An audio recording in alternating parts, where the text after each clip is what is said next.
محترم بزرگوں، 11 رمضان المبارک 1445 ہجری جمعۃ المبارک کا مبارک موقع ہے۔ اس بابرکت موقع پہ آپ احباب کا یہاں پر تشریف لانا اور یہاں پر ہمارا مل کر بیٹھنا خالق کائنات کی دربار میں دعا ہے کہ ہمیں اس حاضری کے وسیلے سے صغیرہ کبیرہ گناہوں کی معافی فرمائے۔ میرے محترم بزرگوں،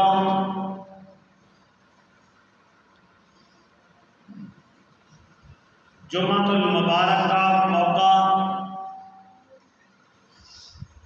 اسلام اور اہل اسلام کے لیے ایک بڑی عزت و شان کا موقع ہے، بڑے ہی شرف کا مقام ہے۔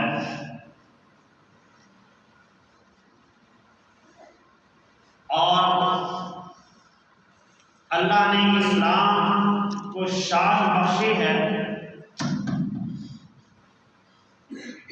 یہ شان، یہ عظمت، یہ عزت صرف اور صرف اللہ نے اسلام کا صدقہ عطا فرمائی۔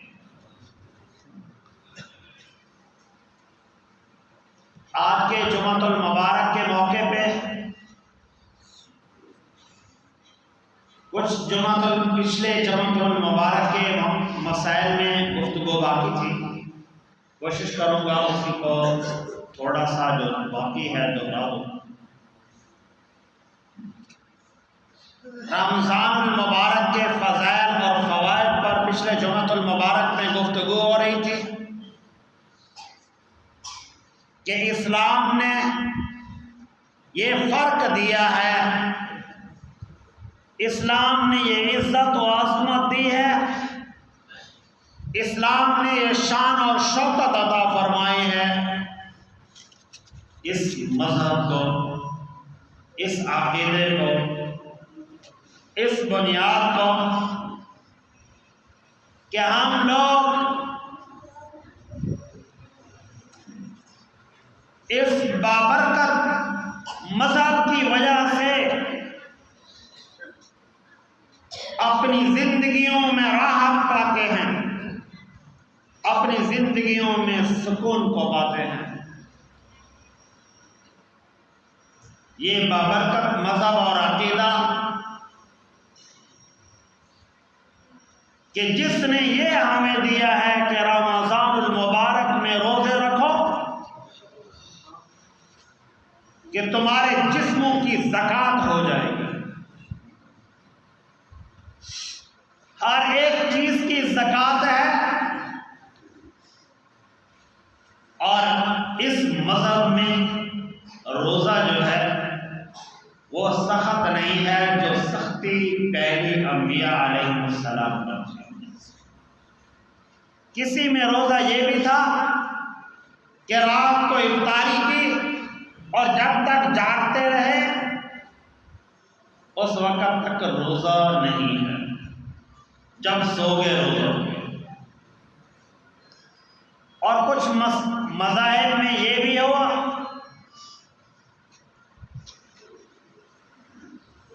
کچھ سابقہ انبیاء علیہ السلام کے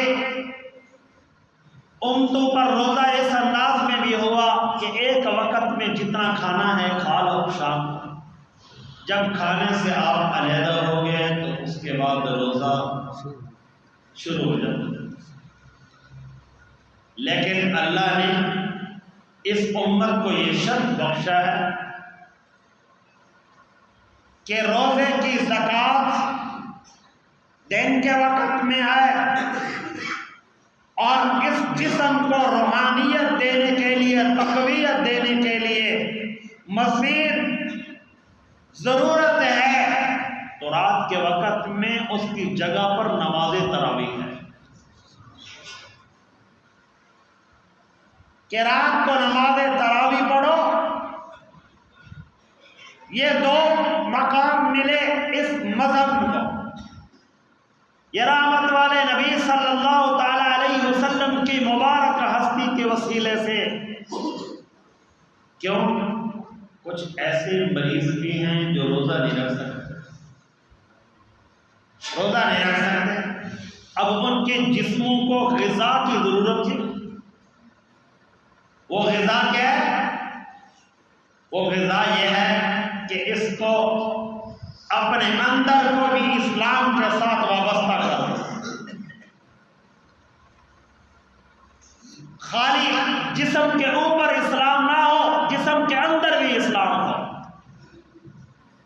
اور جسم کے اندر جب اسلام کی ضرورت پڑی تو ایک یہ ہے کہ روزہ رکھو، اور اگر روزہ نہیں رکھ سکتے تو اس کا مالی صدقہ دو، اور رات کے وقت میں گڑ گڑا کر اللہ تعالیٰ سے اپنے گناہوں کی التجا کرو کہ معاف کرو۔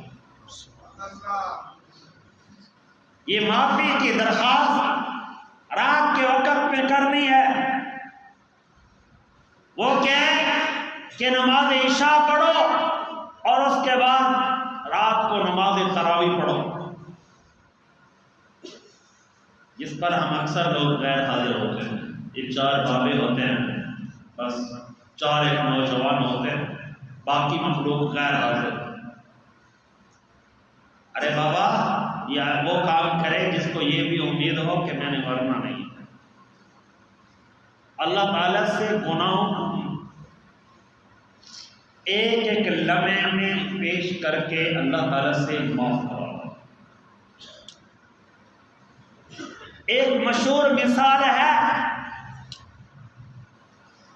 کہ آؤ فلاں کے دربار میں بانٹا جا رہا ہے، لے لو۔ جو زندہ ہے تمہارے لیے یہ خوشخبری ہے کہ اللہ کی طرف سے رحمتوں کا نزول ہو رہا ہے، بانٹی جا رہی ہیں۔ دن اور رات میں اللہ تعالیٰ سے منوا لو اور اپنے آپ کو گناہوں سے صاف کرا کے اپنے جسم کو جنت کا مستحق کرا دو۔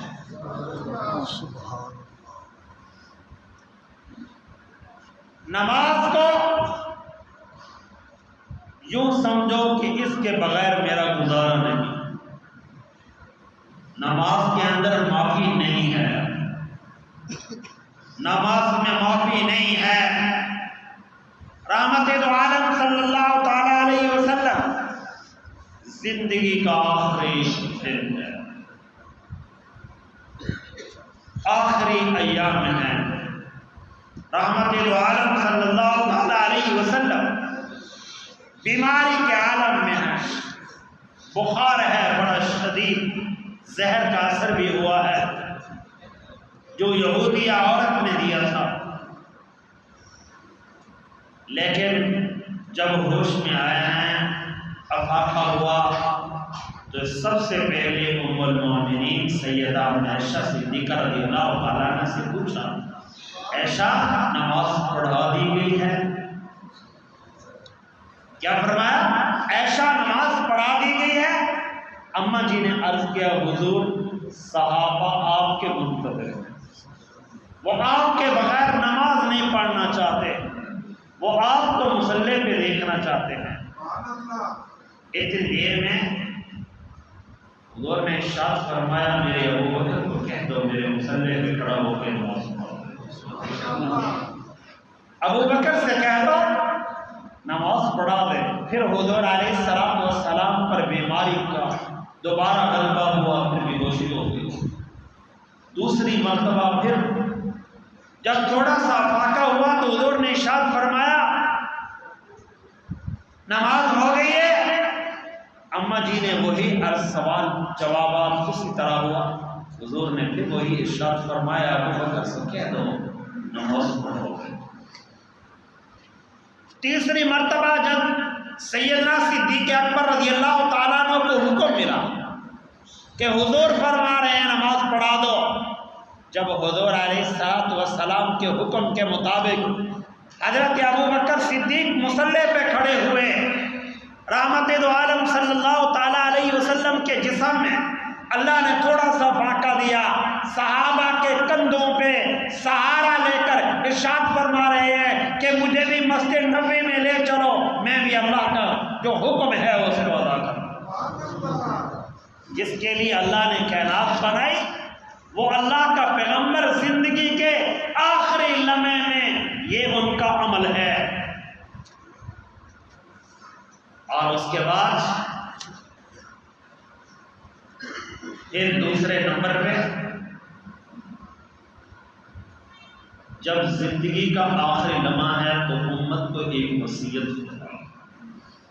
فرمایا کہ میری امت سے کہہ دو اگر تم میرے ساتھ میرے قریبی بننا چاہتے ہو، میرے ساتھ تعلق قائم رکھنا چاہتے ہو، میرے روضہ انور سے قریب ہونا چاہتے ہو، تو جس طرح میں نماز میں کثرت میں ہوں اسی طرح میرے سجدوں میں کثرت کرو، میرے ساتھ سجدوں میں کثرت کرو. اور اس دور میں بندہ کس کو روئے؟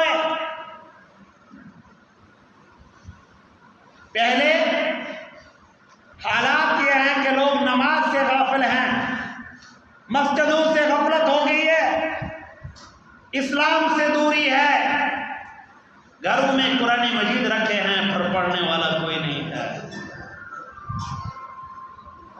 کس کو سنایا جائے یہ درد، کس کو سنایا جائے؟ اور مسلمان میں یہ کمزوریاں پیدا ہو گئی. اور میں نے بہت سارے ساتھیوں سے پوچھا ہے، ہر ایک نے وہیں سے یہی بات بتائی کہ لوگوں کو پیسے کی فکر ہے، دنیا کی بڑی فکر ہے، قبر کی فکر نہیں ہے. نماز میں آؤ تو ایک صف بھی نہیں پہنچی، بڑا بڑا گاؤں اور دنیا بیٹھی ہے. جس اللہ کے پیغمبر کے لیے کائنات بنی ہے، روئے زمین وجود میں آیا ہے، وہ شخصیت تو دو انسانوں کے سہارے مسجد میں جائیں اور ہمارے ہلکا سا سر میں درد پڑ جائے تو نماز میں چلی جائے. معافی کہیں نہیں ہے، اس وقت میں معافی ہے جب تمہارا جسم تمہارا ساتھ نہ دے، صرف جسم میں روح باقی، سانس باقی ہو، باقی جسم ساتھ نہ دے تو شریعت کہتی ہے اب تیرے اوپر نہیں، اس لیے کہ تیرا جسم اب کام نہیں کرتا، ہاتھ کام نہیں کرتے، پاؤں کام نہیں کرتے، کمر کام نہیں کرتی. پھر شریعت کہتی ہے اب آنکھوں کے اشارے سے نماز پڑھنے کی تیرے اوپر سختی نہیں، اب تو آنکھوں کے اشارے سے نماز پڑھنا تیرے اوپر کوئی لازم نہیں ہے، اب تو اشارے آنکھوں کے نہیں کرنے کی ضرورت، اس لیے کہ تیرا جسم اب تیرے قبضے میں ملا. اگر کوئی ایسا مریض ہے تو اس کو معافی ہے، باقی کوئی معافی نہیں ہے نماز کی. اور کچھ لوگ کہتے ہیں ہم بھی گھر پڑھ لیتے ہیں. اگر گھر پڑھ دینا ثواب زیادہ تھا تو رحمت عالم صلی اللہ تعالی علیہ وسلم نے اپنے گھر کے ساتھ مسجد نبوی کیوں بنوائی؟ یہ مسجد نبوی کیوں بنی ہے؟ مسجد جمعہ حضور نے بنوائی ہے، مسجد قباء حضور نے بنوائی ہے، مسجد قبلہ تین حضور کی. تو یہ ساری مسجدیں کیوں بنی ہیں؟ یہ کس لیے ہیں؟ اس کی وجہ کیا ہے؟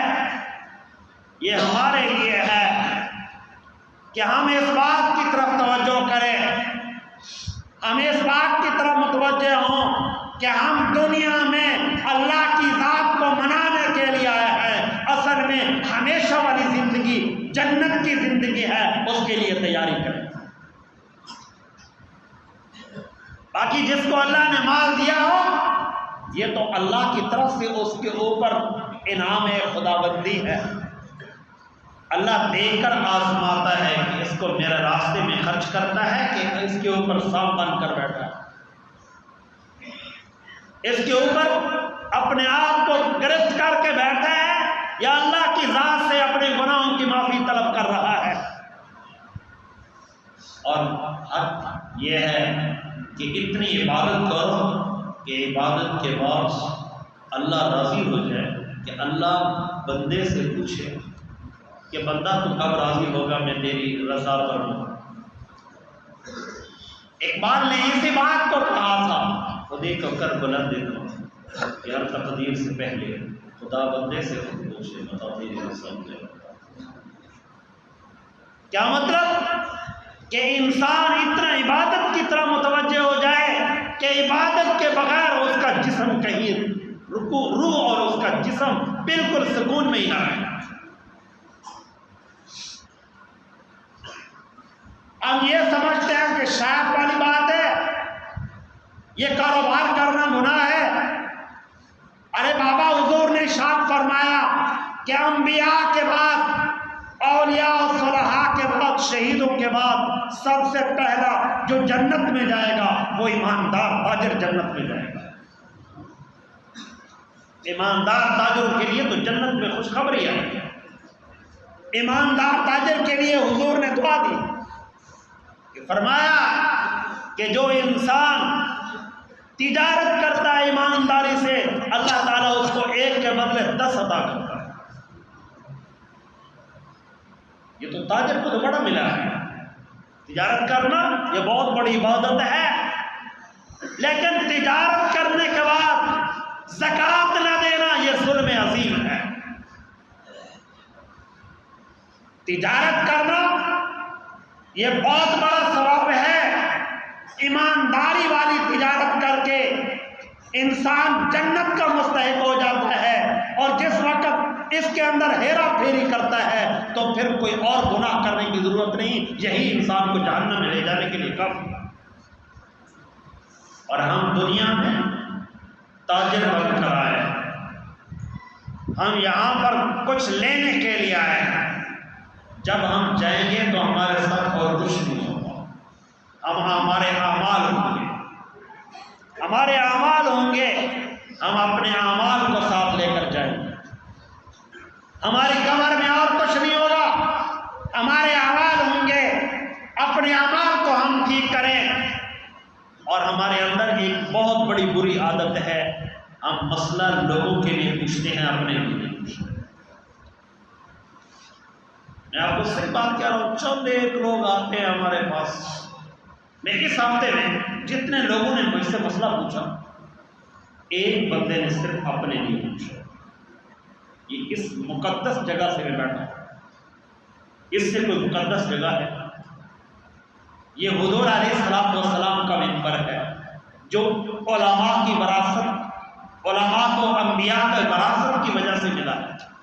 مجھ سے ایک بندے نے اپنے لیے مسئلہ پوچھا، باقی لوگوں نے مجھ سے لوگوں کے لیے مسئلہ پوچھا۔ اور پوچھا جائے تو مجھے یقین ہے جن بندوں نے مجھ سے پوچھا ہم کو 6 کلمے نہیں آتے، مجھے یقین، کوئی لاکھ نہیں ہو، مجھے یقین ہے۔ جس کا مرتے وقت میں فرشتے اس وقت میں انتظار میں ہوتے ہیں کہ اس کی زبان سے آخری وقت کیا نکل رہا ہے، اس کے لیے ہم کیا تیاری کر رہے ہیں؟ ہماری کیا تیاری ہے؟ کچھ بھی نہیں، ہماری کوئی تیاری نہیں ہے۔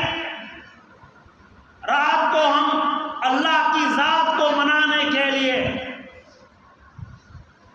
اور اب تو بہت سارے، اور ایک فتنہ نکلا ہے ڈاکٹر جاوید احمد غامدی کا، وہ بدبخت کہتا ہے یہ تو حضرت عمر نے ڈنڈے سے پڑھوا دی، تراویح تو ہے ہی نہیں۔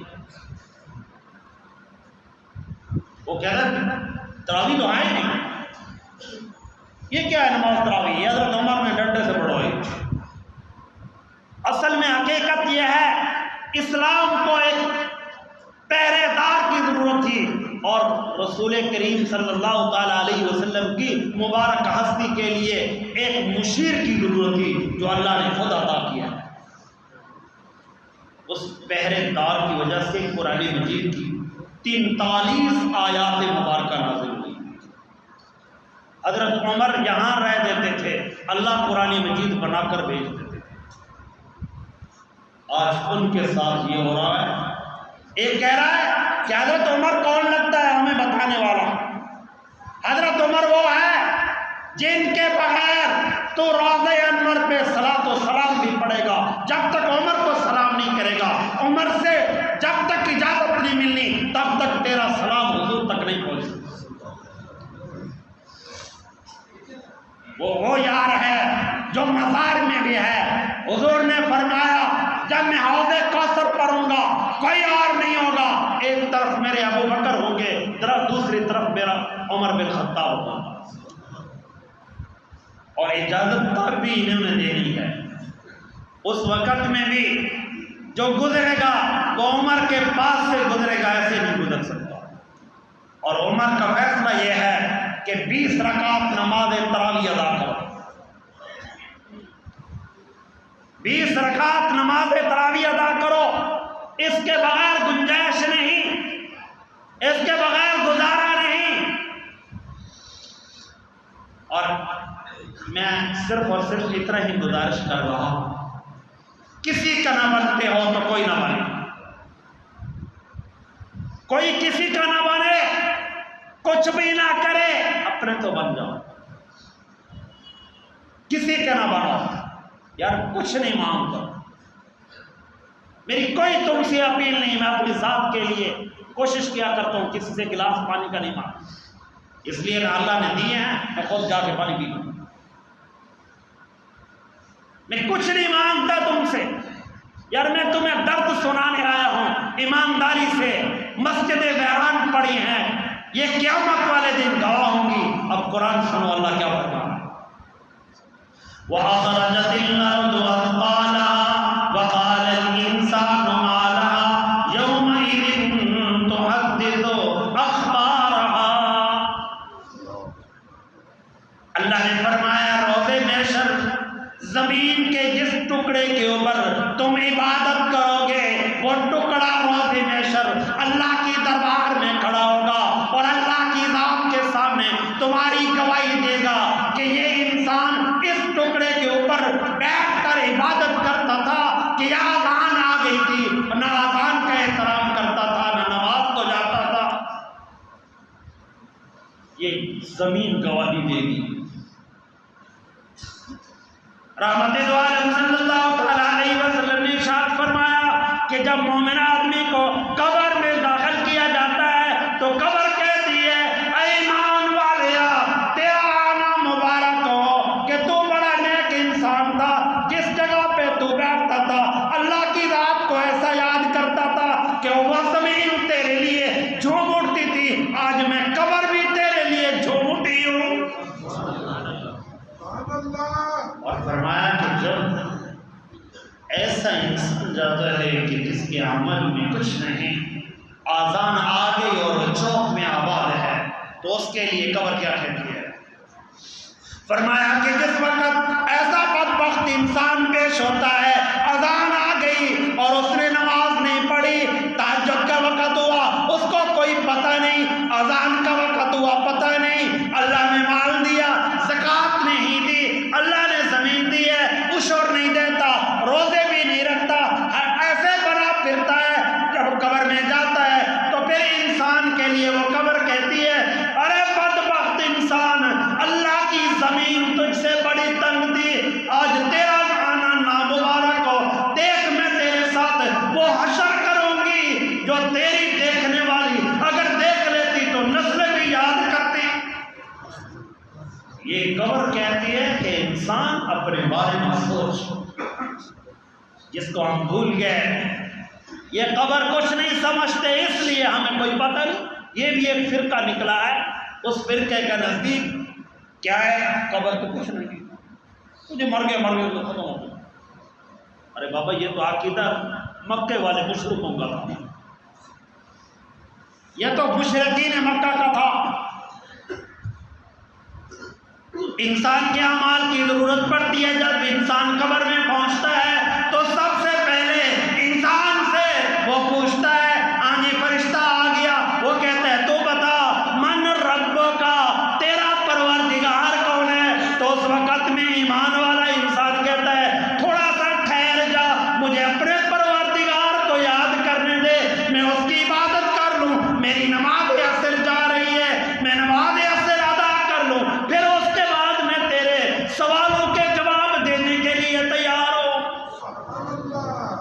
یہ تو انسان وہ کہتا ہے جس نے کچھ کیا بھی ہو۔ میں بارہا کہا کرتا ہوں، عبادت کہنے کا نام نہیں، عبادت کرنے کا نام ہے۔ مسلمان کہنے کا نام نہیں، مسلمان بننے کا نام ہے۔